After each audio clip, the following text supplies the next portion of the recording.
Assalamualaikum warahmatullahi wabarakatuh. Alhamdulillahi rabbil alamin wa bihi nasta'in wassalatu wassalamu ala khatamil anbiya'i wal mursalin nabiyyina Muhammadin wa ala alihi wa ashabihi ajma'in, amma ba'du.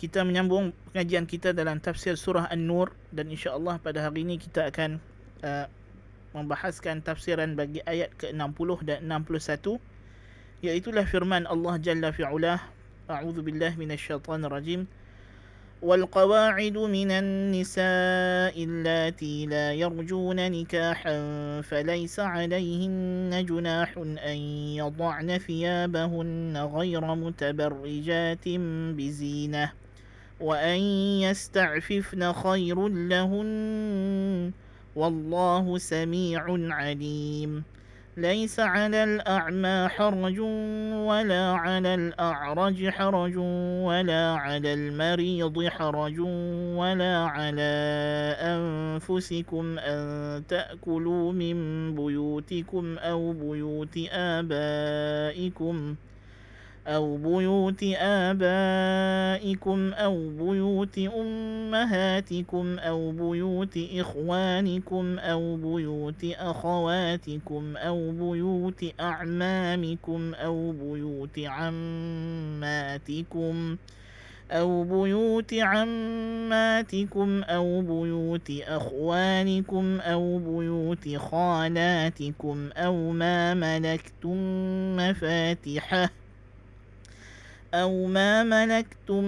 مفاتحه أو صديقكم. ليس عليكم جناح أن تأكلوا جميعا أو أشتاتا فإذا دخلتم بيوتا فسلموا على أنفسكم تحية من عند الله مباركة طيبة كذلك يبين الله لكم الآيات لعلكم تعقلون. Ayat ke-60 ini secara tafsiran amnya ataupun makna mujmalnya, makna kasarnya ialah kelonggaran yang Allah Ta'ala berikan kepada wanita yang telah monopause, yang telah putus haid, yang tidak lagi ada daya tarikan seksual, untuk dia tidak lagi mengenakan pakaian luar, iaitulah jilbab yang dipakai di atas tudung bagi menutup wajahnya, selama mana syarat tersebut ialah dia tidak membuka jilbab ini atau pakaian luar ini dengan tujuan untuk berhias-hias dan menarik perhatian lelaki, yakni tidak mendedahkan aurat yang sepatutnya dia tutup, dan perbuatan untuk masih lagi mengenakan jilbab, masih lagi mengenakan pakaian luar yang menutup bentuk tubuh dan wajah, maka itulah yang lebih baik bagi mereka. Dan Allah Maha mendengar apa sahaja yang kamu katakan dan Maha mengetahui tentang segala tindak tanduk kamu. Kemudian ayat ke-61 Allah Ta'ala melanjutkan tentang hukum ataupun kebenaran untuk tetamu yang bertandang di rumah saudara mara mereka untuk makan, iaitulah firman Allah Ta'ala, tidak ada bagi orang buta itu dosa, mahupun orang tempang itu dosa, ataupun orang sakit itu dosa, dan tidak juga bagi diri kamu yang sihat kesalahan untuk kamu makan di rumah kamu, yakni rumah anak-anak kamu, atau rumah ibu dan ibu bapa kamu, rumah bapa kamu atau ibu kamu, atau saudara lelaki kamu atau saudara perempuan kamu, atau rumah pakcik bapa saudara sebelah ayah, ibu saudara sebelah ayah, bapa saudara sebelah ibu saudara sebelah ibu, atau rumah yang kamu diberikan amanah untuk memegang kuncinya, ataupun tempat simpanan makanannya, ataupun rumah teman rapat kamu. Tidak ada kesalahan bagi kamu untuk kamu makan ramai-ramai bersama-sama atau makan sorang-sorang. Jikalau kamu masuk ke satu rumah, maka berilah salam kepada diri kamu, iaitulah jikalau ada orang, ucapkanlah Assalamualaikum, dan jikalau tidak ada orang, ucapkanlah Assalamu alaina wa ala ibadillah salihin, sebagai tanda selamat daripada Allah yang diberkati lagi baik, yang menjadikan diri orang yang mendengar itu rasa senang dan tenang mengetahui kamu masuk ke rumahnya. Demikianlah Allah menjelaskan bagi kamu segala ayat hukum hakamnya supaya kamu berakal, supaya kamu melakukan tindak tanduk kamu mengikut tuntutan fitrah yang sejahtera. Dari segi qiraat ayat ini tidak ada qiraat mutawatir yang berbeza, cuma ada bacaan daripada qiraat Ibnu Mas'ud, qiraat syadz, ay yad'na min thiyabihinna, tambahan kalimah min bagi kalimah thiyab, ay yad'na min thiyabihin pada ayat ke-60, dan bacaan qiraat Ubay ibn Ka'ab yang juga qiraat syadz, ay yad'na min jalabibihinna, untuk mereka menanggalkan jilbab mereka dengan kalimah jalabibihin. Dan pada ayat ke-61 iaitulah bacaan malaktum mafatihahu, bacaan Sa'id ibn Jubair dibaca mulliktum mafatihahu, mulliktum mafatihahu, dan bacaan Qatadah malaktum miftahahu. Dan ini semua nanti akan membantu qiraat ini, walaupun dia syadz tapi dia membantu kita untuk memahami makna ayat, insya-Allah taala. Dari segi i'rab juga tidak ada dari segi sebelum itu kita pergi kepada mufradat kalimah atau perkataan-perkataan. Al-qawaid ya jamak qa'id. Al-qawaid jamak pada qa'id, iaitulah wanita yang telah tua, yang telah uzur, yang telah hilang daya tarikan seksual. Itu makna al-qawaid di sini, al-ajaiz, ajuz. Dan makna la yarjuna nikahan ialah la yatma'na fi tazwij, yang tidak ada lagi keinginan, tidak ada lagi syahwat untuk bernikah, sama ada dia sendiri dan orang lain juga tidak ada lagi kehendak untuk bernikah dengan orang yang macam ini.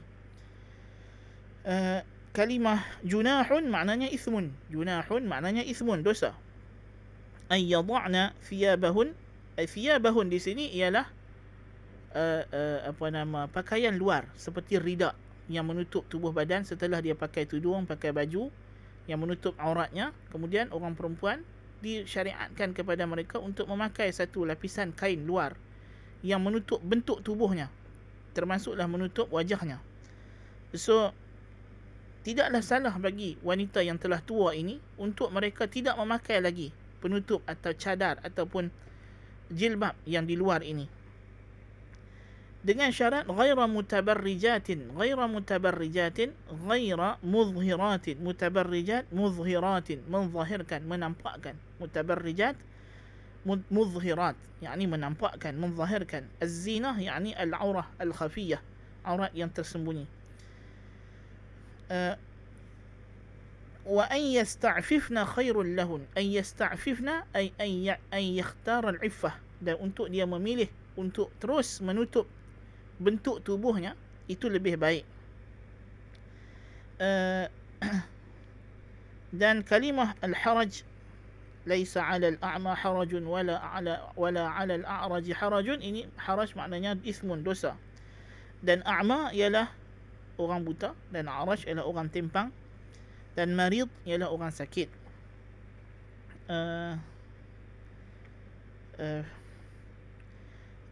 أو ما ملكتم مفاتحه. ملكتم مفاتحه أي ما وكلتم على حفظه من البيوت. Apa yang kamu miliki gudangnya, gedungnya, iaitulah yang kamu diberi hak untuk menjaga gedung rumah tersebut. Itu maksudnya. وليس عليكم جناح أن تأكلوا جميعا أو أشتاتا. جميعا maknanya adalah mujtami'in, bersama-sama. Ashtatan furada. Ashtatan di sini maknanya furada, seorang-seorang diri. Mutafarriqin. Ya. So itu sebahagian ma'ani kalimat. Dari segi i'rab juga tidak ada i'rab yang muskil, melainkan kita kena tahu bahawa waw pada wal qawa'idu minan nisa, ayat ini waw istinaf. Kerana dia mulakan cerita yang baru, maka al qawa'idu adalah mubtada'. Dan bagi ayat ke-61 juga dia adalah jumlah musta'nafah yang baru, menceritakan cerita baru, iaitulah laisa 'ala al-a'ma harajun. Harajun di sini, harajun adalah isim laisa, dan khabar khabar laisa mahdzuf dan muta'alliqnya adalah 'ala al-a'ma. Dan kata Ibn Jarir At-Tabari, an ta'kulu, juga pada firman Allah Ta'ala, wala 'ala anfusikum, ay wala 'ala anfusikum an ta'kulu, yakni juga tidak mengapa untuk diri kamu untuk makan. Dan an ta'kulu di sini adalah an masdariyah yang memansubkan fi'il mudhari' ta'kulu, dan dia adalah khabar bagi laisa dalam konteks bagi jumlah wala 'ala anfusikum an ta'kulu. Tayyib. Jadi ini adalah dari segi i'rab, tidak ada i'rab yang muskil untuk kita bahaskan. Adapun dari segi tafsiran ayat, para ulama tafsir mempunyai sejumlah pandangan dan pendapat yang berbeza tentang ayat ini dari segi sebab nuzulnya. Di antara pendapat berkaitan dengan ayat, sebelum itu kita pergi kepada ayat 60 dulu. Ayat 60, setelah mana Allah Tabaraka wa Ta'ala menceritakan kepada kita tentang hukum hakam di dalam rumah untuk menjaga aurat, maka Allah Subhanahu wa Ta'ala memberikan kelonggaran kepada golongan wanita tua yang telah tidak ada lagi tarikan seksual, tidak ada lagi syahwat untuk melakukan hubungan seksual, dan tidak ada lagi kegemaran orang kepada dirinya untuk melakukan hubungan seksual. Untuk mereka ini menanggalkan pakaian luar, jilbab. Jilbab, ya. Jadi maksud al-qawaid, sebahagian ulama salah mentafsirkan dengan makna inqata' anhunna al-haid wa ya'isna min al-walad, iaitu yang telah putus daripadanya haid dan telah tidak boleh mengandung lagi. Ini tafsiran yang disebut oleh Sa'id ibn Qatadah dan juga Ad-Dhahhak dan juga Sa'id ibn Jubair dan Muqatil ibn Hayyan. La yarjuna nikahan, tidak mengharap perkahwinan, yakni tidak ada lagi bagi mereka kehendak untuk berkahwin, tidak ada syahwat lagi. Dan sebahagian ulama tafsir mengatakan wanita yang tua, yang telah huduh, yang tidak ada lagi keinginan orang kepada dia untuk berkahwin. So ini semua adalah makna sama. Yakni syaratnya ialah mestilah dia wanita tua yang telah tidak ada nafsu syahwat, dan orang pun tidak ada syahwat lagi kepadanya pada kebiasaan fitrah manusia yang sejahtera. Pada kebiasaan fitrah manusia yang sejahtera. فَلَيْسَ عَلَيْهِنَّ جُنَاحٌ أَنْ يَضَعْنَ ثِيَابَهُنَّ غَيْرَ مُتَبَرِّجَاتٍ بِزِينَةٍ, yakni tidak ada baginya kesalahan untuk dia melonggarkan penutupan tubuh badannya. Jadi di sini dia ada kelonggaran, ada rukhsah daripada Allah Subhanahu wa Ta'ala bagi golongan wanita yang telah tua ini untuk tidak mengenakan jilbab. Apa dia jilbab? Dia adalah pakaian luar yang menutup tubuh badan, bentuk tubuh badan. So golongan wanita muslimah diwajibkan oleh Allah Tabaraka wa Ta'ala bila keluar daripada rumah untuk yang pertama menutup aurat, yakni seluruh anggota badannya, kecuali muka dan telapak tangan bagi dalam salat. Kemudian disuruh juga untuk mereka menutup wajah dan tapak tangan di hadapan lelaki ajnabi, dan seterusnya menutup bersama dengan itu bentuk tubuh badan dengan mengenakan pakaian luar yang besar yang akan cover bentuk badannya jikalau masalahnya dia perlu duduk atau ditiup angin dan sebagainya. So bagi wanita tua, tidak salah untuk dia tidak pakai baju yang cover ini. Maksudnya contohlah kata makcik tua, dia duduk dalam rumah, dia pakai baju pakai seluar masalahnya yang menampakkan bentuk kaki. So tidak ada salah bagi orang tua untuk pakai seluar yang nampak bentuk kaki, atau dia pakai baju baju kurung, baju kedah yang pendek yang tidak menutup bentuk punggungnya, dan dia memakai kain kain batik sahaja masalahnya. So tidak ada salah bagi wanita tua untuk pakai begitu, dengan syarat dia masih lagi menutup aurat. Yang tidaklah dia buka tudung, dia buka itu bukan maksud di sini. Bukan maksud di sini. Maksudnya ialah dia boleh melonggarkan pakaiannya dengan selama mana min ghaira mutabarrijatin bizinah. Ini syarat. Selama mana dia tidak menzahirkan, dia tidak menampakkan zinah. Perhiasan di sini ialah aurat. Selama mana dia tidak menampakkan aurat. Jadi dia ada kelonggaran untuk pakai pakaian yang menutup aurat tapi memberi bentuk tubuh badannya yang tidak ketara. Selama mana ia tidak menimbulkan, dengan syarat wanita tersebut bukan lagi wanita yang bersyahwat. Ni orang tua. Macam kita kata tadi, pakai baju pendek sampai pinggang. Lepas tu dia pakai kain. Kan? Ataupun dia pakai seluar yang menampakkan bentuk kaki. Dia pakai tudung yang tidak terlalu labuh, yang mungkin menampakkan bentuk lehernya, yang bentuk bau masalahnya. So ini tidak ada salah bagi orang tua yang telah renta, yang dah krepot, kan, yang dah krepot, yang dah tak ada siapa nak teringin dah, kan. Jadi tak ada masalah, umur dah 90, umur dah 100 tahun, kan. Jadi maknanya tidak ada masalah bagi wanita yang macam ini. Adapun yang umur 50, 60 yang masih lagi segar bugar, yang masih lagi ada orang teringin, ini tak boleh lah. Dia masih lagi dikira macam wanita muda yang masih lagi kena tutup. Ataupun dia walaupun umur 90 tapi dia pandai jaga body dia, maka masih lagi 90 tapi nampak macam 40, maka tetap kena pelihara juga. Itu maksud di sini, ayat di sini.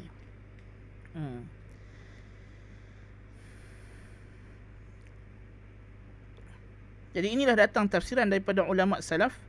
Maksud thiyab di sini ialah al-jilbab awir rida, jilbab ataupun rida. Diriwayatkan daripada Ibnu Abbas, Ibnu Umar, Mujahid, Sa'id bin Jubair, Abi Sya'tha, Ibrahim An-Nakhai, Al-Hasan, Qatadah, Az-Zuhri, Al-Auza'i dan lain-lain daripada mereka. Dan kata Abu Saleh, dia menanggalkan jilbab dan masih lagi memakai kain dan juga tudung, pakai baju dan juga tudung untuk menutup aurat yang wajib. Jadi inilah tafsiran ulama as-salaf rahimahumullahu ta'ala.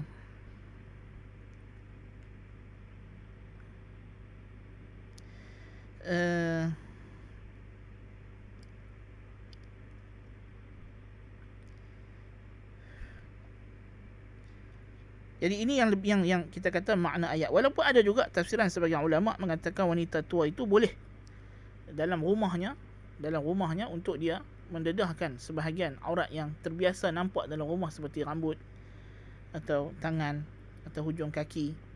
Yang ini juga satu tafsiran, tapi tafsiran yang majoriti yang ulama salaf yang ma'ruf ialah yang dimaksudkan pakaian yang dia boleh longgarkan ini ialah jilbab, yakni pakaian luar, kain besar yang biasa dipakai, ataupun jubah besar yang disarung di atas pakaian dalam untuk menutup bentuk tubuh badan.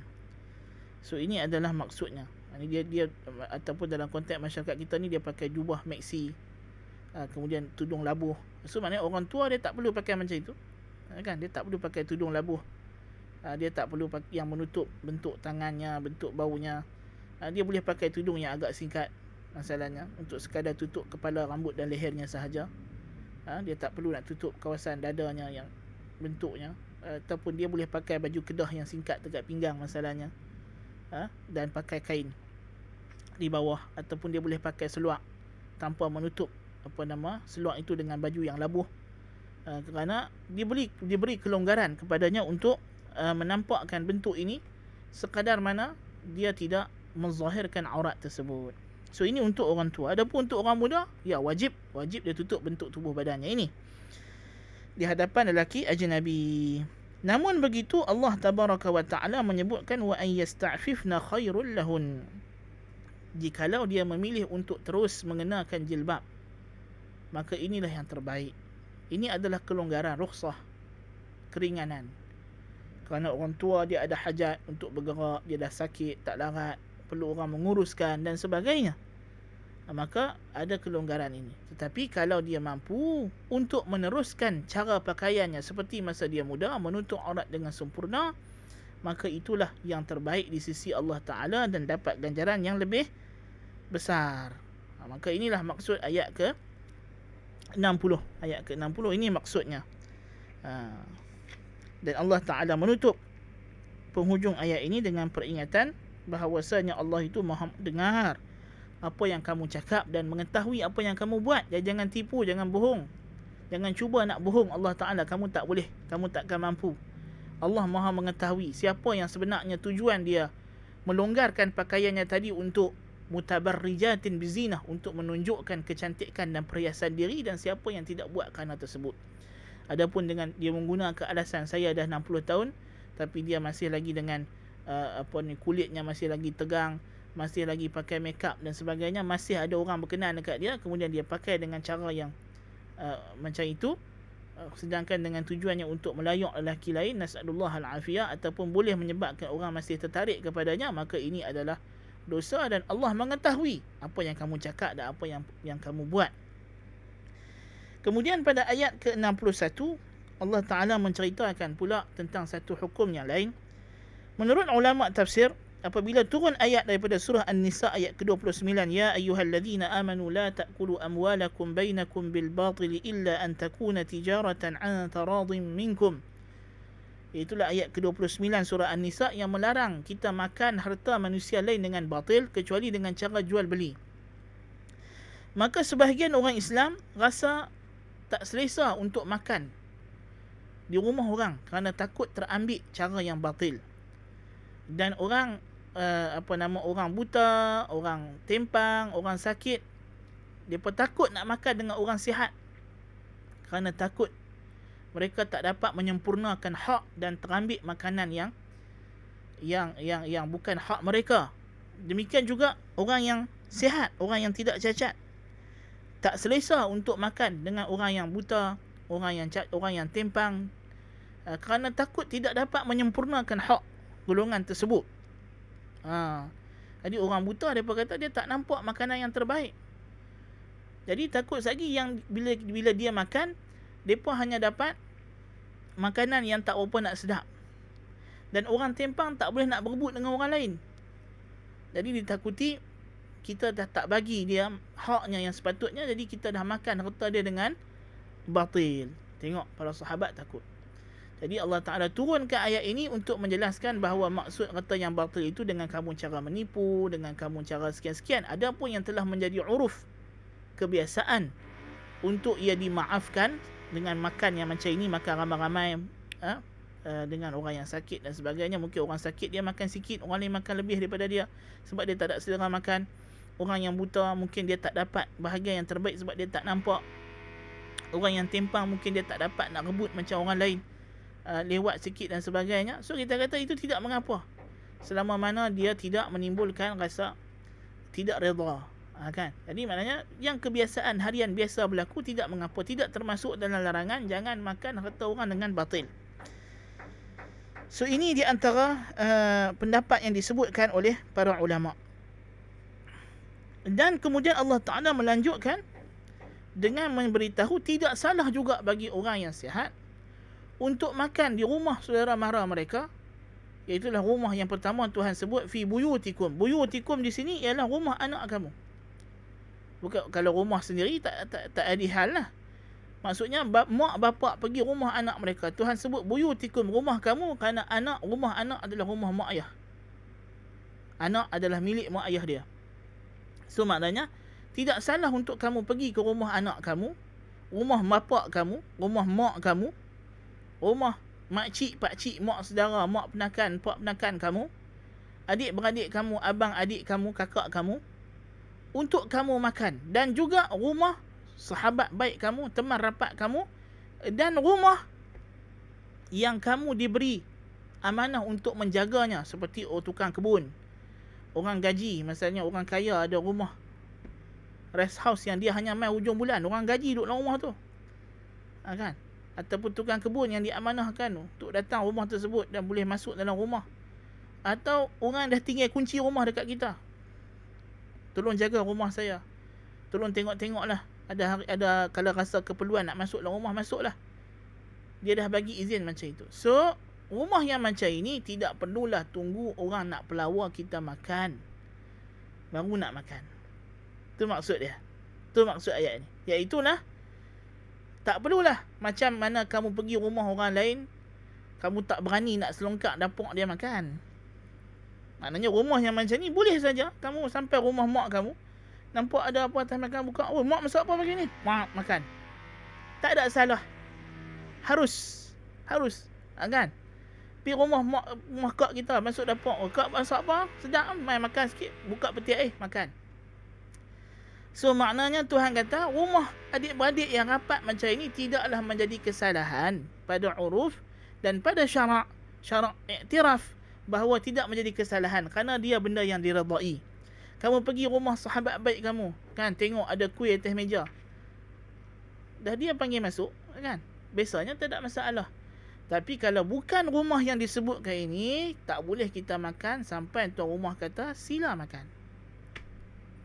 So ada pengecualian untuk tetamu yang bertandang yang dalam kategori yang macam ini.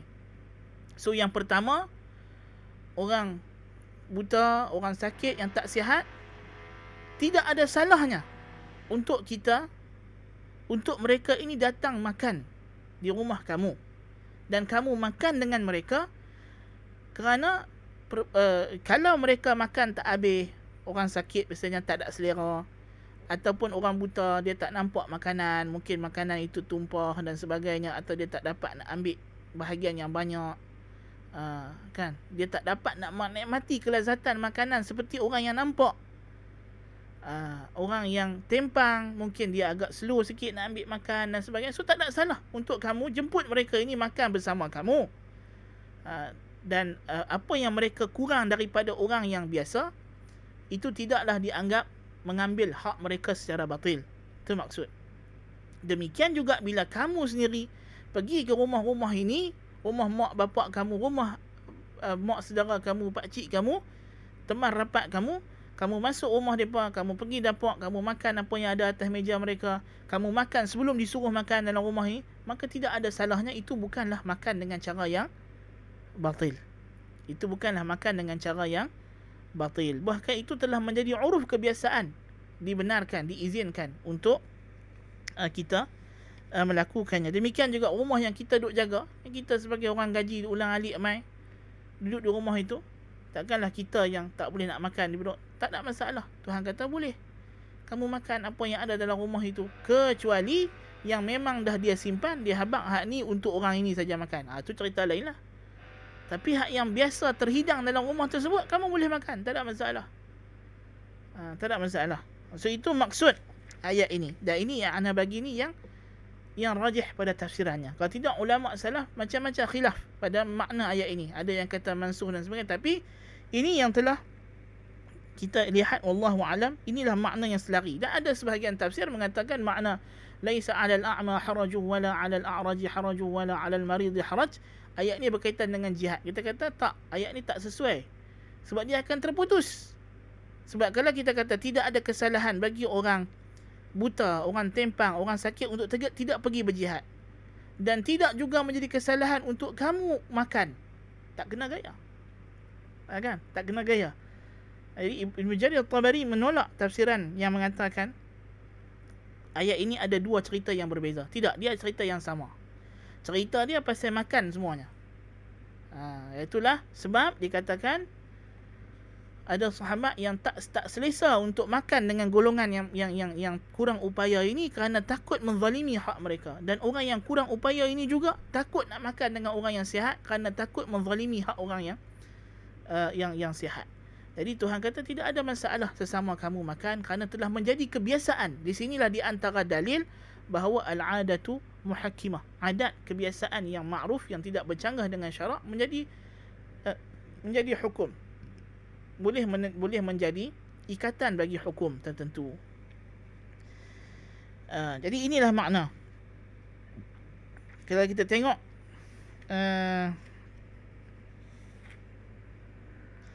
dan kemudian Allah Ta'ala sebut laisa 'alaikum junahun an ta'kulu jami'an aw ashtata. Tidak salah untuk kamu makan bersama-sama mahupun seorang diri, tak ada salah. Kamu nak makan duduk ramai-ramai sekali pun boleh, kamu nak makan seorang-seorang pun boleh. Tidak ada menjadi salah. Kerana dikatakan sebahagian orang Arab, dia tidak selesa untuk makan seorang diri dan dia nak cari orang makan bersama dengan dia. So Tuhan kata tak ada salah kamu nak makan seorang diri pun boleh, nak makan ramai-ramai pun boleh. Dan kamu nak makan ramai-ramai dengan orang buta ni pun boleh, dengan orang tempang pun boleh, dengan orang sakit pun boleh. Tak ada masalah.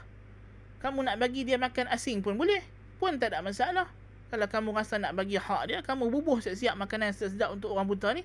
Ni saya dah bubuh semua makanan ada sedap, makan, sila makan. Kan? Dia seorang-seorang makan, tak apa. Ataupun orang sakit ni kita tahu dia tak makan banyak, kita bagi siap-siap dekat dia, pot dia, kuantiti dia, sila makan, pun boleh. Nak ajak dia makan setalam pun boleh, walaupun mungkin dia hanya akan makan sikit, orang lain akan makan lebih, tak ada masalah, boleh juga. Itu maksud laisa alaikum an ta'kulu jami'an aw ashtata.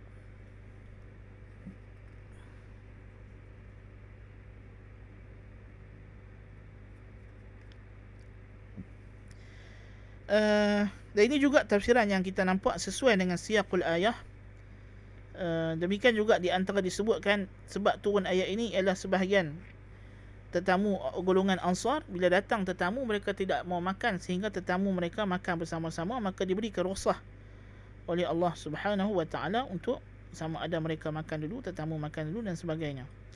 Namun kata Ibn Jarir At-Tabari, maksud ayat ini adalah Allah Taala meringankan bebanan, tidak memberatkan orang muslimin untuk makan bersama-sama jika mereka nak, atau makan seorang diri kalau mereka nak.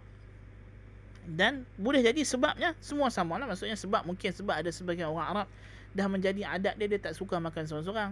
Jadi dia pun rasa tak seronok, tak bagus, tak selesa kena makan seorang. Tuhan kata tak ada masalah, dah tak ada orang nak makan, jangan kamu tahan lapar. Kerana jadi memang ada sebahagian Arab masa itu, jadi adat mereka, dia pun sanggup tahan lapar. Lagi tak jumpa teman nak makan, dia pun tak mau makan. Jadi Tuhan kata jangan seksa diri macam itu, makanlah. Kan. Dan ada orang kaya yang tak nak makan dengan orang miskin. Jadi Tuhan kata makanlah sama-sama. Tak kira lah nak duduk meja orang kaya sama orang kaya, orang miskin akan nak duduk sekali, tak ada masalah. Yang penting makanannya sama. Kan. Dan sebagainya. Dan jikalau kamu masuk ke rumah, fa idza dakhaltum buyutan fasallimu ala anfusikum tahiyatan min indillah. Di sini maknanya, jikalau kamu masuk ke rumah kamu, maka berilah salam. Dan maksud di sini ialah rumah kamu di sini sama ada rumah kita sendiri atau rumah orang kita, orang lain yang ada kaitan dengan adik-beradik kita tadi. Tuhan kata sama saja konsepnya, kalau masuk rumah bagi salam. Fasallimu ala anfusikum. Pasal apa ala anfusikum? Pasal bila kamu bagi salam, orang akan jawab salam. Maka salam tu akan balik kepada kamu. Jadi bila masuk rumah, sama juga. Kamu bagi salam, maka minta izin. Dengan izinnya itu telah menjadi keizinan untuk kita, dia redha untuk kamu makan dalam rumah dia. Berbeza jikalau rumah itu adalah rumah orang asing, orang yang kamu tak kenal, maka memerlukan satu izin yang khusus pula untuk makan. Itu maksud cerita ayat ini. Wallahu a'lam bis-shawab. So kalau rumah itu tidak ada orang, maka diberi salam, assalamu alayna wa ala ibadillah salihin. Kalau ada orang, kita bagi salam macam biasa, assalamualaikum warahmatullahi wabarakatuh. Maka ucapan ini Tuhan kata menjadi keberkatan, doa berkat, dan juga menyebabkan orang yang dengar ucapan setelah ini tayyibatan, jadi rasa seronok dan senang hati, sebab dia tahu kata kamu ada dalam rumah dia dan dia izinkan kamu masuk.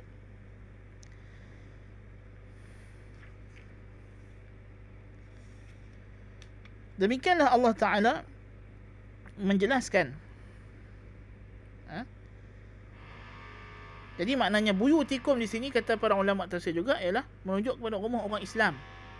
Adapun rumah orang kafir, kita tak boleh bagi salam kepada orang kafir. Kita tak boleh mulakan bagi salam kepada orang kafir. Kalau dia bagi salam kepada kita, kita jawab dengan wa'alaikum. Jadi buyutikum, yakni rumah orang Islam.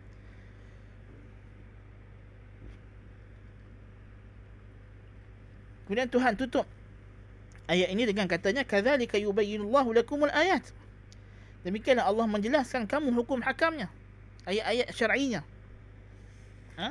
supaya kamu memahami perintah Allah dan adab-adab yang baik, la'allakum taqilun, supaya kamu berakal. Akal ni apa?